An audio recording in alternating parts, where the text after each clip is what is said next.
बाबा के दुलारू कवाना बेटी हो।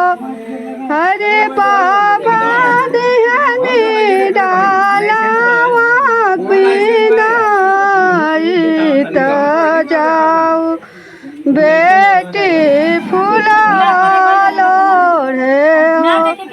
अरे बाबा दिहनी डालावा बिना त जाऊ बेटी फूलावा लोढ़े हो। चाचा के दुलारू कहानी बेटी हो। भैया के दुलारू कवानी बहिना हो। अरे चाचा दिहनी डालावा बिना त जाहूँ बेटी फूलावा लोढ़े हो। अरे चाचा दिहनी डाला बिना त जाऊँ बेटी फूलावा लोढ़े हो। अरे भैया दिहनी डाला बिना त जाऊँ बहिना फूलावा लोढ़े हो। फूलावा लोढ़त बेटी ढूक गईली हो। फूलावा लोढ़त बेटी धूप गईली हो।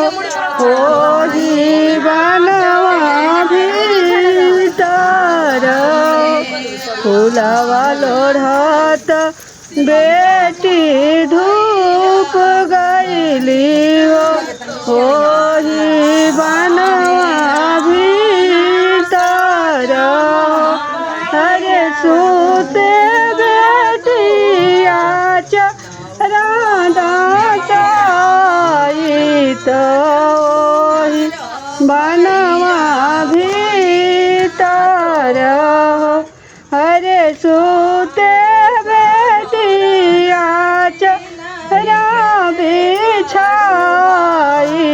ओही बनवा भीतर घोड़ावा चढ़ल अइले कौन दुल्हा हो। घोड़ावा चढ़ल अइले कौन दुल्हा हो। अरे ऊपर भइल डम रूबा जावे त उठ उठ मलहरिनी बिटिया हो। अरे ऊपर भइल डम रूबा जावे त उठ उठ मलहरिनी बिटिया हो। मलहरिनी हई तोहरे माई बहनिया हो। मलहरिनी हई तोहरे माई बहनिया हो।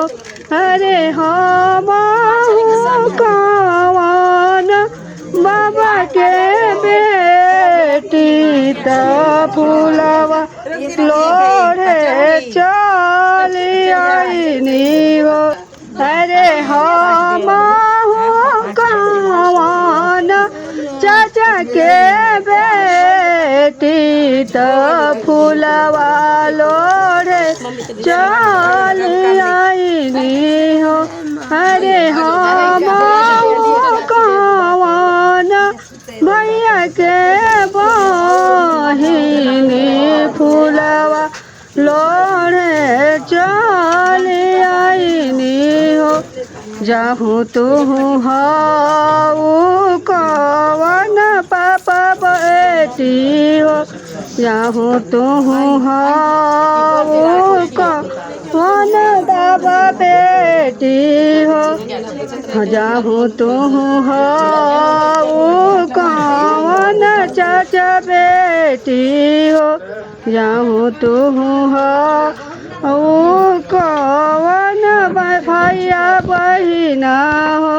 अरे हम कौन बाबा के नाती त फुलवा तोहरे लोभे चली आईनी हो। अरे हम कौन चाचा के बेटा त फुलवा तोहरे लोभे आइल बानी हो।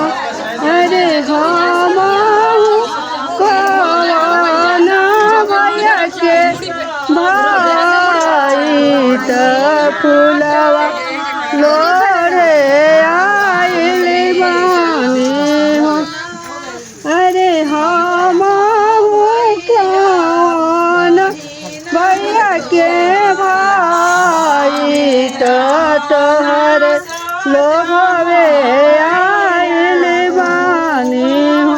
जाहूँ तू हाऊ कौन बाबा नाती हो, जाहूँ तू हाऊ कौन चाचा बेटा हो, जाहूँ तू हाऊ कौन भैया भैया हो।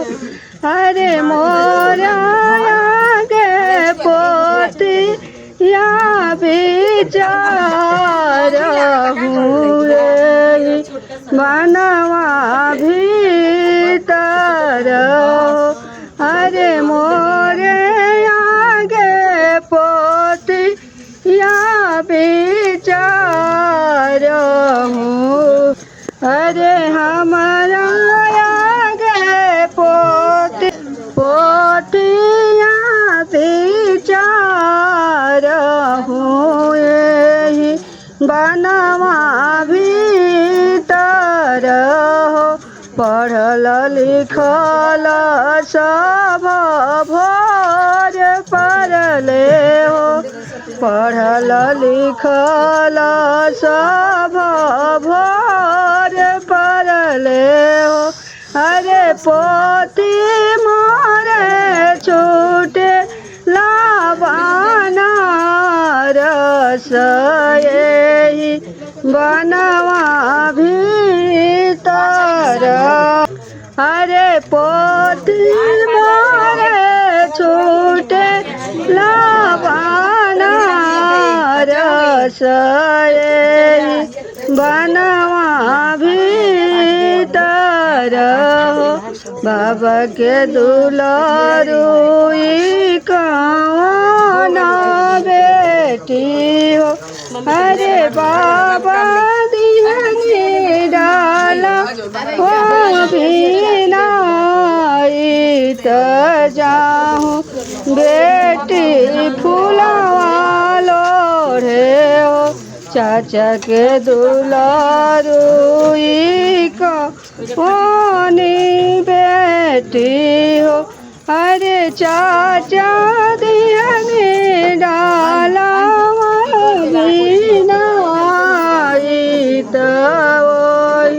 जाऊँ बेटी फूलवा लोढ़े फूलवा